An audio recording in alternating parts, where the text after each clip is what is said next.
मन मंदिरा गजर भक्तीचा.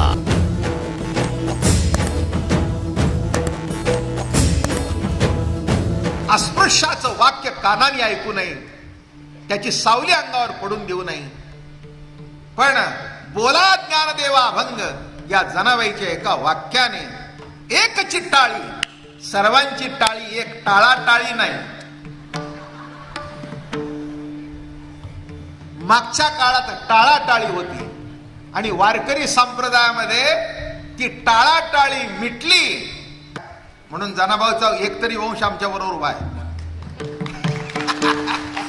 आहे का नाही? अहो पोरगी म्हणजे जनाबाईचाच वंश. हा, तिला कोणी कीर्तनात टाळ घेऊन देत? मला अनुभव आहे. आमची दिंडी जेव्हा सुरुवातीला निघाली, आता दादा महाराज हे संप्रदायातले क्रांतिकारक होते. त्यांनी बायकांना कीर्तन 70-80 वर्षापूर्वी करायला लावली. आमच्या घोड्यावर बॅरिस्टर कीर्तिकरांची मंडळी, सुमतीबाई कीर्तिकर या कीर्तन करत होत्या, आनंदीबाई कुलकर्णी या कीर्तन करत होत्या, बरं का. अहो या सगळ्या मोठे मोठे लोक कीर्तन करत होते, बायका आवडीने कीर्तन करत होत्या, दादा महाराजांनी करायला लावली. आमच्या रेंडीमध्ये बायका टाळ घेऊन होत्या. आज जनाबाईचा अभंग आहे कीर्तनाला, बरं का, म्हणून सांगतोय. सगळं अप्रस्तुत नाही, मी विषय सोडून काही बोलत नाही. जे विषयाला धरून आहे तेच तुमच्या पुढे मांडावं.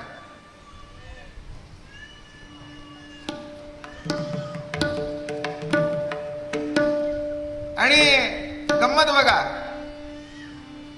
टाळ घेऊन दिंडीतून महिला होत्या. माझ्याकडे एक आला आणि मला सांगितलं, त्या तुमच्या दिंडीमधल्या बायकांच्या गळ्यात टाळ आहे ते काढायला लावा. म्हटलं एवढ्या वर्ष वारी करतोय, अजून डोळ्यातली बाई गेली नाही का? आई का बसली नाही? किती वर्ष झाले रे तुला वारी करायला? किती वर्ष झाली? तरुण होतो मी, मला वाटतं 25 होतो. आला माझ्याकडे, म्हणला बाबा महाराज सातारकर, तुम्हाला हे असं काहीतरी करायची सवय आहे. मोठा मूछवाला होता, अजून तो माझ्या डोळ्यासमोर आहे. हा हा म्हणलाय, बाका टाळ घेतात. म्हटलं मिशा पिकल्या पण तुझ्या डोक्यात ती बाई गेली नाही, सोडतो काय मग मी? असा कुठे कायदा नाही आहे की बायकाने टाळ बाजू नाही. एकही बाई टाळ ठेवणार नाही. उद्यापासून 10 वाढवतो. काय म्हणायचं ते म्हण, जा काय करायचं ते कर, हो बाजूला. तुझ्या दिंडीत काय करायचं ते तू बघ, माझ्या दिंडीत काय करायचं ते मी विचार करेन. कारण माझ्या पुढे हा जनाबाईचा अभंग आहे, बरं का. हे संतांची वचनं म्हणजे सुप्रीम कोर्टाचा निकाल आहे. माझं बोलणं कळलं का? आणि आज असंच घडलं. विचारा तुम्ही, आईसाहेब बसल्यात, काय घ्यावं अभंग, आणि असं चाळल्याबरोबर हातामध्ये चाळून आला अभंग. आणि हे माझं या अभंगावरचं पहिलं कीर्तन आहे, मी कधी केलेलं नाही.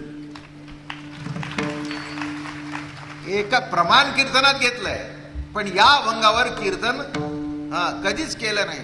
मग याही म्हणलं आज पुणेकरांना सांगा ना. म्हटलं सांगतो, काय त्याच्यात काय. पुण्याचा समाज एवढा आवडीचा आहे, प्रेमाचा आहे, तुमच्यावर खरंच जीव वाळून टाकणारा समाज आहे, करा कीर्तनात याच्यापुढे. म्हटलं जरूर कर. काय बघा, एकची टाळी पिटली चंद्रभागे वाळवंटी. एकच टाळी झाली. आणि एक लक्षात ठेवा, एक टाळी केव्हा होते? सर्वांचा एक सूर असतो तेव्हा, बेसूर असतो तेव्हा नाही. आणि असुरांच्याकडून तर होणारच नाही. बोलणं कळलं काय? एक टाळी, एक सूर, एक नाद. बरं का, हा केव्हा निघतो? तिथे जमलेले सगळे जे समाजाचे लोक होते, वारकरी संत परंपरेतले, कुठेही टाळाटाळी नव्हती. हातात टाळ घेतला. बघा नामदेव महाराज, एक असं होतं त्या काळामध्ये, माऊलीने प्रवचन करावं, नामदेव महाराजांनी कीर्तन करावं. हे काही दौरे केले की नाही? दुपारचं प्रवचन माऊलींचं आणि संध्याकाळचं कीर्तन नामदेव महाराजांचं. आणि त्या कीर्तनामध्ये आता टाळकरी कुठून आणायचे? माऊलीच टाळकरी. आता टाळकरी कवी, संत श्रेष्ठ, विश्व माऊली आणि उत्तम गाणारे.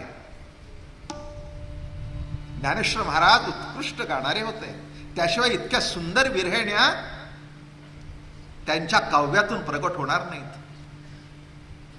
काल त्या ह्यांनी सांगितलं की माडगुळकर उत्तम कवी होते पण गायक नव्हते, पण माऊली कवी होते आणि गायकी होते. गायकी होते. बाकीचे सगळ्याचे अभंग म्हणता येतात, पण माऊलीचे अभंग म्हणणंच अवघड आहे. मला असं वाटतं पहिल्यांदा त्यांनी चाल बजवशी असेल आणि मग अभंग. म्युझिक डायरेक्टर अहो, त्यांना जे संगीताचे सूर सापडले होते ते केवळ जगाला खुश करणारे नाही, निर्गुण निराकार परमात्मा त्यांच्या अभंगवाणीतून, त्यांच्या ओवीतून सगुण साकार होऊन कीर्तनामध्ये नाचत होता. हे ज्ञानोबारायच्या काव्याचं श्रेष्ठत्व. काय मला आहे हो, काय शब्दाची ताकद आहे. शब्दाची व्याप्ती तेने पाडे अनुभवावी. बिंब तरी बचके एवढे, परी त्रैलोक्याशी थोकडे, परिप्रकाशाशी त्रैलोक्य थोकडे. शब्दाची व्याप्ती तेने पाडे अनुभवावी. एवढंच बिंब. अर्थ कळला का? सांगतो. आता ही एवढी लाईट आहे ना, सो असं केलं की ते झाकून जातं बघा.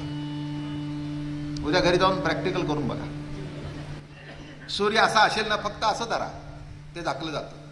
बिंब तरी बचके एवढे, परी प्रकाशाशी त्रैलोक्य थोकडे. शब्दाची व्याप्ती तेने पाडे अनुभवावी.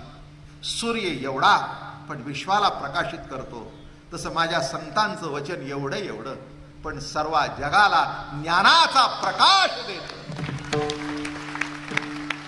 ज्ञानाचे प्रकाशे वर्तती हे जग आणि न घेती परदेह बुद्धी. म्हणून लक्षात घ्या, हे सूर्य सगळे उगवले कुठे? चंद्रभागेच्या वाळवंटामध्ये. आई, मला तुमची ओढ कळते, पण थोडं जरा तिथे दरवाजात उभं राहा आणि ऐका. व्यत्यय तुम्हालाही होतो, हजारो माणसांनाही व्यत्यय होतो. तेव्हा चंद्रभागेच्या वाळवंटामध्ये ही सगळी वैष्णवांची मांदियाळी जमली. अहो, ह्या ओव्या ज्या लिहिलेत ना, ईश्वरनिष्ठांची मांदियाळी, जे शब्द आले ना, हा ईश्वरनिष्ठांची मांदियाळी एकत्र करणं आणि काला करणं, नामे सामाजिक ऐक्य करणं, हेच वारकरी संप्रदायाचं जीवन ध्येय आहे. आणि हा काला आहे बरं का. भगवंतानी काला केला म्हणजे सुरुवात केली, त्याच्याबद्दल वाद. गोपाळकृष्ण 2 महिने ऐकला तुम्ही. गेल्या वर्षी 1 महिना, या वर्षी 1 महिना, अजून संपलेला बरं का. अजून पुढची रास क्रीडा वगैरे बाकीच आहे बरं का. रास क्रीडा बाकी आहे, मथुरेतला प्रवेश बाकी आहे, द्वारकेचं राज्य बाकी आहे.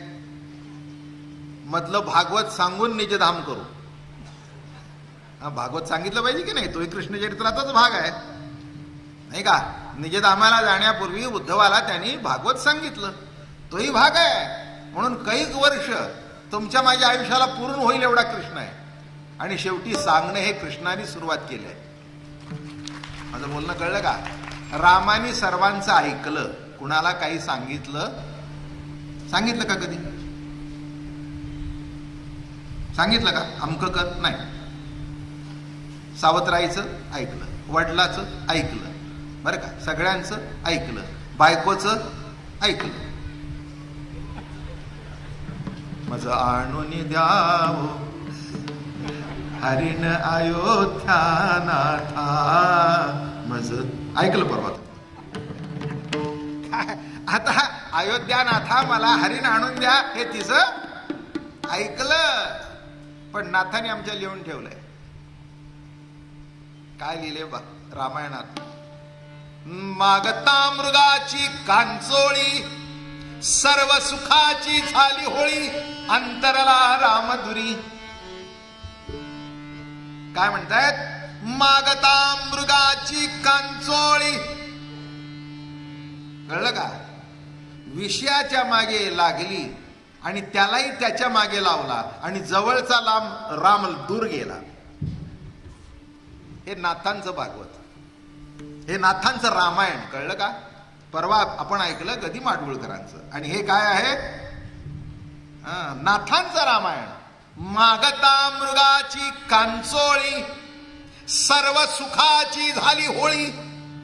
अरे एक चोळी मागितली आणि मला असं वाटतं सर्व सुखाचा चोळा मेळा झाला. संपलं, खलास झालं सर्व सुख. राम अंतरला, पुन्हा कैक महिने डोळ्याला दिसला नाही.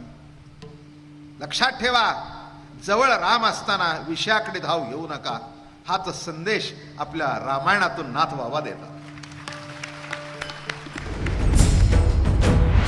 मन मंदिरा गजर भक्तीचा.